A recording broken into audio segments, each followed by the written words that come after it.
ძალიან ბევრ ადამიანს ალბათ რამდენს გიფიქრიათ, რატომ არ ჩნდება შენი საყვარელი ადამიანი. თითქოს ყველა მცდელობა უშედეგოა, რამდენიმე ადამიანთან დაიჭერთ კავშირს და ყველა მკრახით სრულდება. ხანდახან პრობლემა თქვენში არ არის. არის ჩაკეტილი ენერგიაში, გზა, არის ჯადო და სხვადასხვა პრობლემები.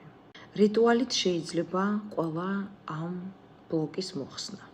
და თქვენს ცხოვრებაში ბოლოს და ბოლოს მოვიდეს ის ადამიანი, ვინც გულწრფელად დაგაფასებთ.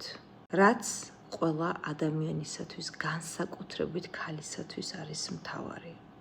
ჩემი ყველა რიტუალი 100%-ით მუშაობს, ამიტომ თუ გინდათ რომ იპოვოთ თქვენი საყვარელი ადამიანი, მომწერეთ პირადში დაგეხმარებით. ჩემი ტელეფონის ნომერია მხოლოდ WhatsApp-ზე +1 718 506 28 24. გიპასუხებთ ამერიკის დროით.